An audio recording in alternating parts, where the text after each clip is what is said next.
Welcome back to the channel, welcome back to another video. So today we are going to address this whole check engine light thing. So obviously yes, there is no check engine light on the dash of a 69 Corvette. That's absolutely crazy. But there is on the 502 a diagnostic port that you can check any lights or issues with the engine and the whole fuel injection system.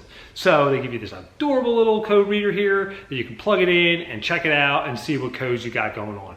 It's very similar to like OBD1 code reading, where it would flash like a 1 and then a 2, it was like a 12, and then that's like in the diagnostic mode, and then it would give you what code it is, and it flashes 3 times and gives you the code, flashes that 3 times, and ends with the 12 flashing 3 times.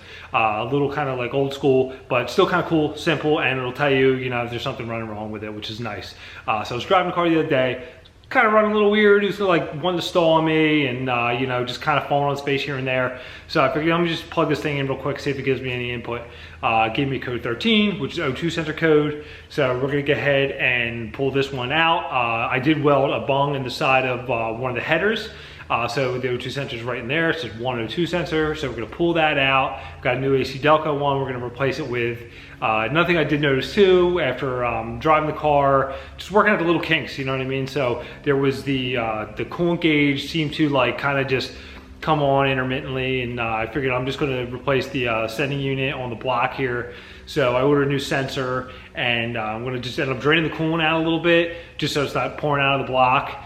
And I figured while I'm doing that, I might as well put a 160-degree thermostat in the car. I had a really good luck with it on my C4, and it was running a lot cooler. This thing runs around 210, which isn't horrible, but at the same time too, I figured with the Corvettes, you know, I got kind of like poor airflow. So I just figured it's gonna be a good thing to do while we're there. So we're just gonna go ahead and we're gonna plug this in, take a look how that goes, which is pretty cool, and replace O2 and throw those other items in there. So right underneath the intake plenum here, there is this diagnostic connector here. The ECU is like right underneath here too, which is kind of cool. So you pretty much just unplug this here and then put your scan tool on it here like that, and then you just kick the key on, and it's got an on and off switch, and then it'll show us the codes.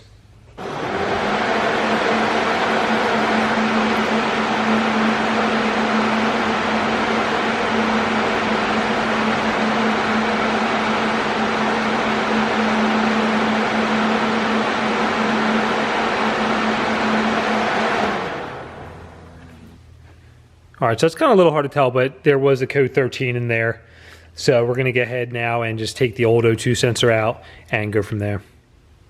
All right, so right down here, tucked back there on the other side is the O2 sensor. I have it kind of pointed down here, just to have a little bit of ground clearance. It's just kind of like a tight fit where I put it. So I'm just gonna go ahead and just pop it out.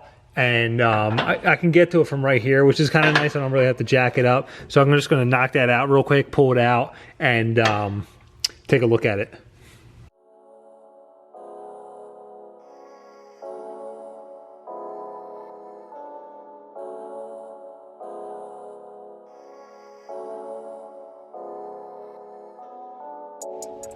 All right, so this is the original O2 sensor. You know, nothing really noticeable. It's just kind of like all a chart up and stuff like that. But you know, it's been on the car for a long time and started and stopped and just failed. So I got a new GM one.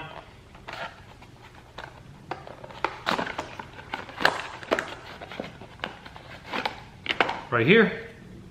So we're gonna put this one in. It's pretty easy. And then 160-degree thermostat. Gasket, and then this is the coolant temp sensor that goes inside the cylinder head. So we're gonna just go ahead and drain the coolant now and start throwing this other stuff in there. All right, so we're just going back in with the new O2 sensor. It's really nice that it's in the side pipe here. You know, you have to jack the car up to get to it.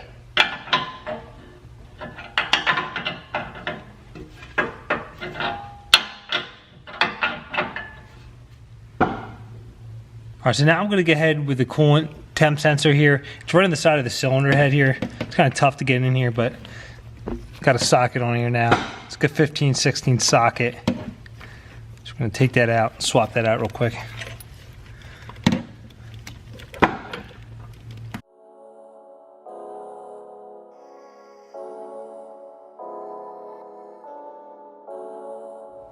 right, so I got the old one out here, and then this is the new one. So we're gonna go ahead and put this back in.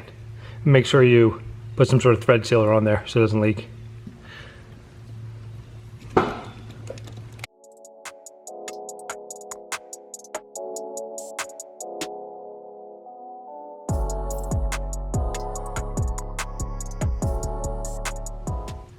Okay, now I'm gonna just take off this upper radiator hose here, and then I'll be able to get to these two 9/16 bolt for the thermostat housing there. And I'm just gonna head and pull that out now.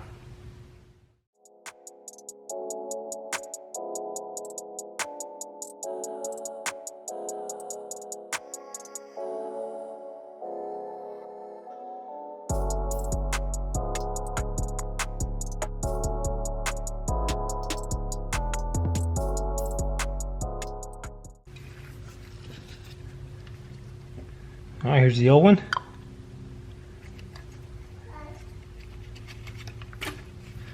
Old gasket. Now I'm gonna just clean up this area in here real quick before I go back with the new one.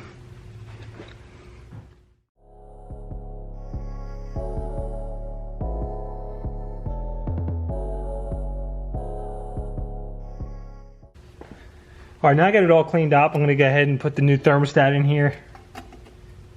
And then the new gasket.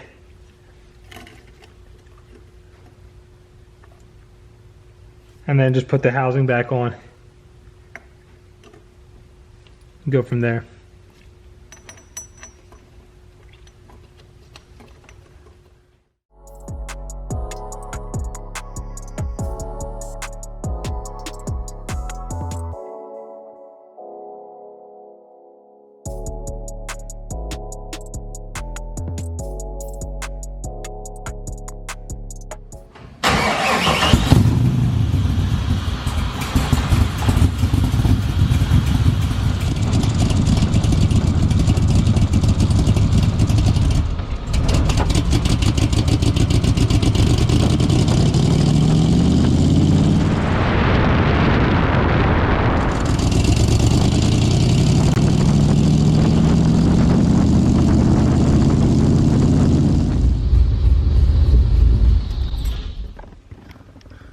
All right, so just got back from the test drive. Car's definitely running a lot cooler.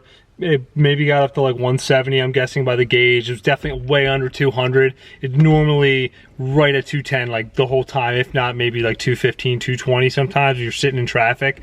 So definitely doing the thermostat really worked out well. So, you know, it's just little maintenance, little stuff like that, you know, keeping these old cars on the road, but totally worth it and always fun to drive. So if you enjoyed the video, press like, subscribe, and thanks for watching.